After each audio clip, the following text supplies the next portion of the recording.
Ano, bom dia, boa tarde, boa noite. Aula aqui, essa aula de hoje é para, digamos, reforçar um pouco a nossa aula que foi dada em sala, mas que nós precisamos também compreender essa aula feita assim online, né? Feita gravada. Nós vamos agora ver o que nós fizemos em classe com relação às atividades da página do livro, na qual eu vou dar umas dicas para que vocês possam responder e não ter tanta dificuldade na hora de produzir a sua resposta, tá bom? Seu argumento, suas coisas direitinho, enfim. Então vamos para a aula, vamos prestar atenção e vamos para a página do nosso livro didático, página 40, tá bom? Na página 40 tem as perguntas que a gente vai agora raciocinar em cima delas e tentar fazer a melhor resposta possível dentro de cada pergunta. Por exemplo, a primeira pergunta da página 40 diz o seguinte, ó: como nós estudamos os homens chamados pré-história, né? Pré-históricos, eles não tinham um sistema de escrita, mas desenvolveram suas próprias formas de comunicação. Nesse sentido, por que o termo pré-história causa controvérsia entre historiadores? A única controvérsia que existe aqui, gente, é porque no passado o pessoal da pré-história não sabia escrever, então julgava-se que eles não tinham história, tá bom? Mas eles tinham história, claro que eles tinham. Tá bom? Eles tinham pai, mãe, avô, bisavós, ancestrais, enfim, e eles produziam cultura, então eles tinham história também. Então, viver na pré-história não quer dizer que não se tinha história, apenas não sabiam escrever e não utilizavam a escrita como forma de comunicação. Então isso ficou um pouco meio preconceituoso com os homens do passado, mas de qualquer forma, todos nós ao nascermos já estamos produzindo uma certa história, então já estamos entrando no mundo da cultura, tá bom? Então você responde dessa maneira, responde mais ou menos assim, ó: eu compreendo que o homem na pré-história, apesar de não saber escrever e não utilizar a escrita, mas ele também tinha a sua própria história de vida, tá bom? Então, um termo pré-história estaria meio que, digamos assim, meio desconectado do real sentido da história, tá bom? Ele é utilizado somente para definir os períodos: paleolítico, neolítico e idade dos metais, só isso. Na dúvida, você volta o vídeo e tenta ver novamente a resposta, tá bom? E como é que eu falei para vocês. Aqui só é dicas, não vou dar a resposta não, tô só dando as dicas para vocês ficarem mais por dentro do assunto. Então, olha só.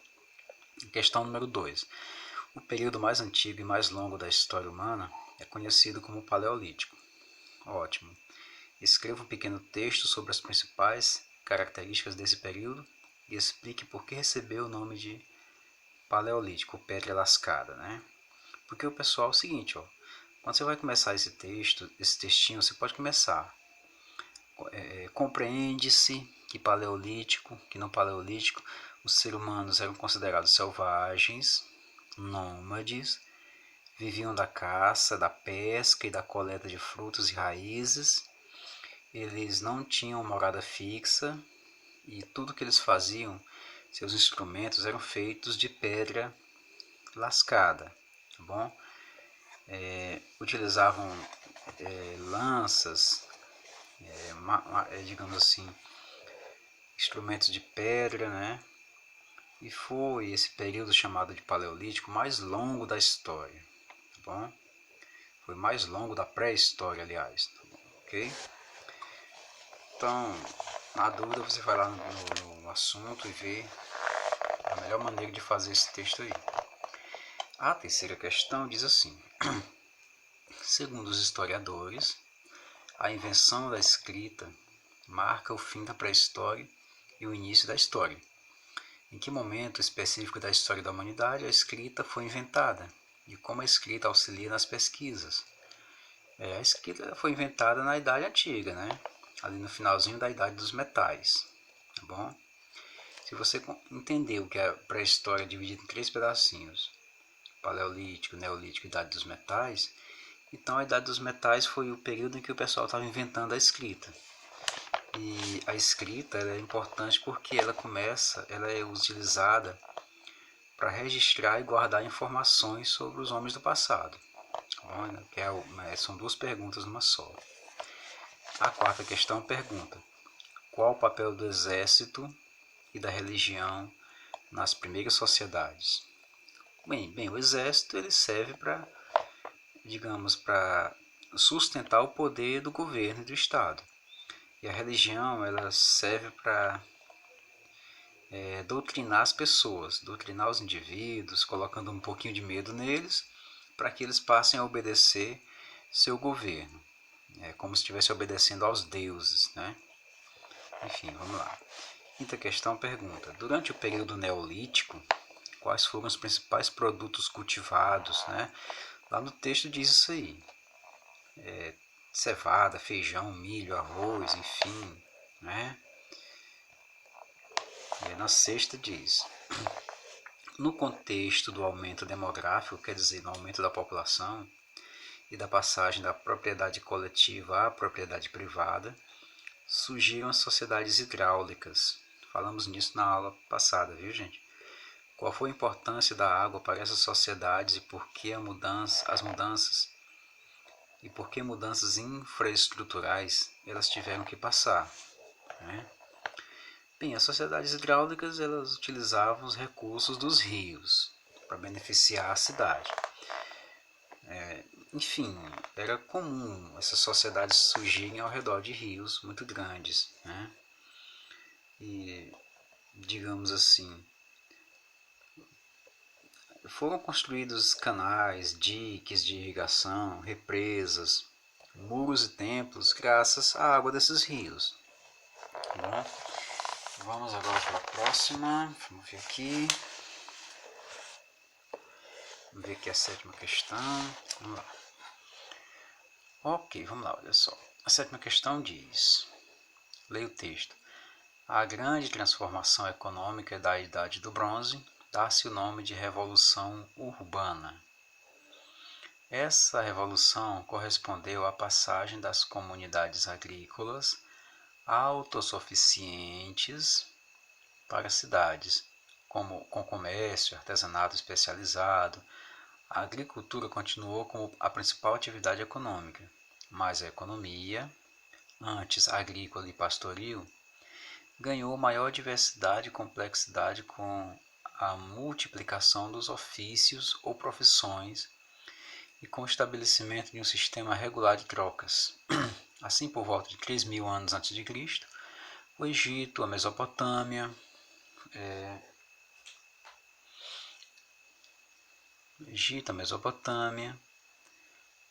me perdi, e o Vale do Hindu já não eram mais conjunto de aldeias de agricultores autossuficientes, mas constituíam estados com uma complexa organização social, que é o texto que você tem que ler antes.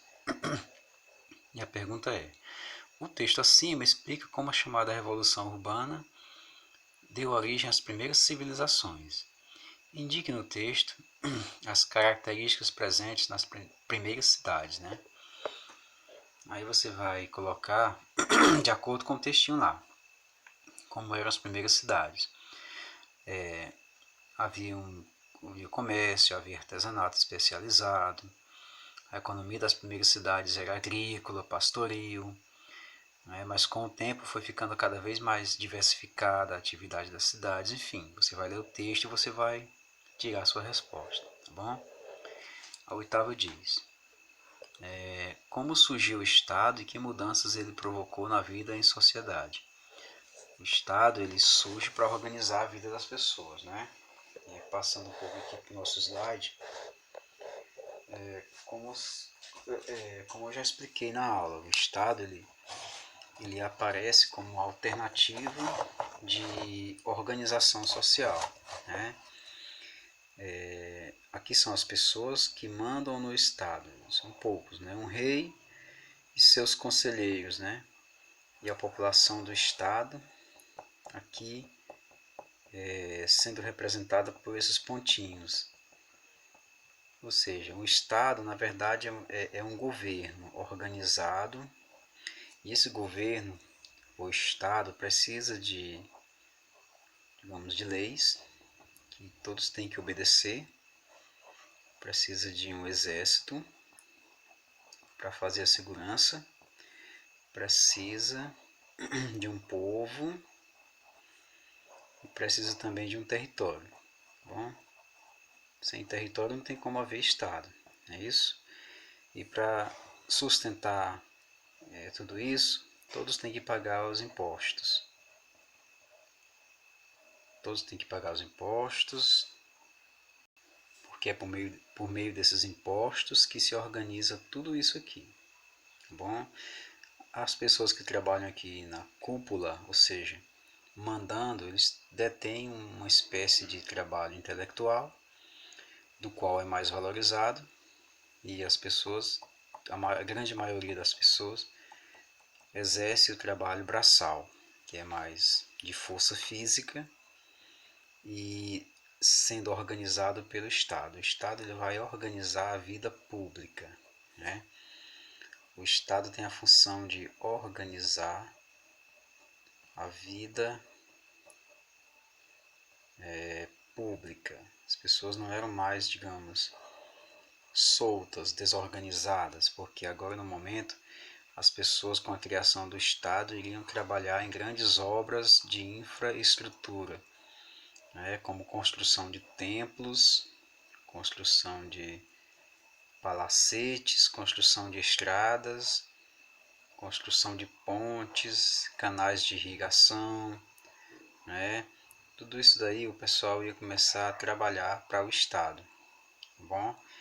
Ou seja, aqui o Estado deixa de ser um mero organizador e passa a ser um grande, assim, de grande importância para a sobrevivência das pessoas. Embora com o tempo o pessoal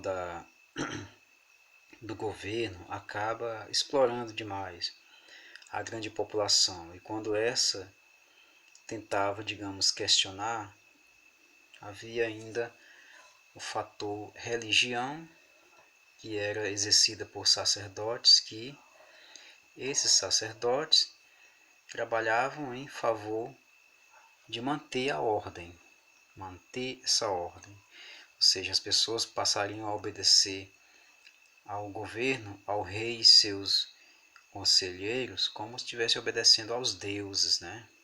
Falamos em outra ocasião que as primeiras religiões elas eram politeístas, ou seja, tinha uma crença em vários deuses diferentes. Então, para acalmar os ânimos, para tentar manter um certo medo, um certo temor na cabeça de cada cidadão do Estado, a religião serviu a esse propósito de manter a ordem, de manter todo mundo comportado, de manter todo mundo de acordo com a obediência, para que ninguém tome nenhuma decisão digamos, errada, para ninguém se revoltar, todo mundo ficar calminho e obedecer cegamente ao que o rei está mandando, né? Porque obedecer ao rei é satisfazer a vontade dos deuses. Esse era o papel da religião exercida pelos sacerdotes, né?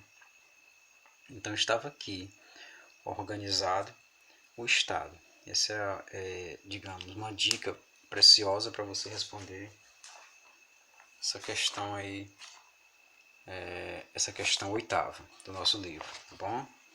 A questão de número 9, ela diz assim, complete, né? Então vamos completar como? O trabalho passou a ser socialmente dividido entre homens e mulheres. Cada grupo ficou responsável por determinada atividade. Os homens cuidavam da segurança, da caça, da pesca, da coleta, né? Enquanto as mulheres plantavam, colhiam e educavam seus filhos. No início você vai completar com alguma coisa, né? Tá falando de quê? Da divisão de tarefas, né? Então você coloca divisão de tarefas. Essas comunidades continuaram a a ter uma economia de subsistência, né?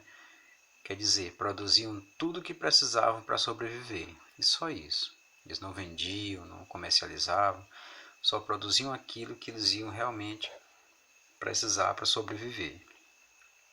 Aí, com o excedente, o que é excedente? Excedente é o que sobra da produção. Com o tempo foi sobrando produtos, então o que, é que eles faziam com esse produto? Eles faziam o comércio, eles acabavam inventando o comércio. A princípio, as trocas eram feitas através de escambo. O escambo, na verdade, é a troca de mercadoria por outra. E depois o uso do dinheiro, que eram moedas de metal, que eles acabaram inventando. A troca de materiais representado por... Antigamente era representado por semente, o pessoal usava semente como moeda, né? Aí mais embaixo diz, ó, uma aldeia, ao produzir mais do que o necessário, e para não perder grande parte da produção que não iria ser utilizada, trocava o excesso por peças de... Aí você vai completar, você vai colocar aí artesanato, roupas, utensílios, armas, mantimentos, alimentos, enfim, com outras aldeias. Uma aldeia que estava sobrando coisas, trocava com uma aldeia que também estava sobrando alguma coisa, tá bom? Então as aldeias iam se complementando e fazendo um comércio por meio do escambo. Escambo é trocar a mercadoria por outras, tá bom?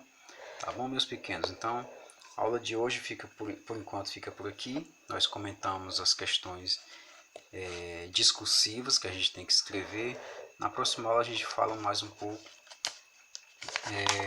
das questões objetivas, que é de marcar, que também tem no livro. Tá bom? Então, por enquanto é só. Até a próxima aula. Até o próximo encontro, onde nós faremos uma revisãozinha breve para entrar no próximo capítulo, tá bom? Saúde a todos, paz, um ótimo dia, uma ótima noite, uma ótima manhã. Tchau, gente.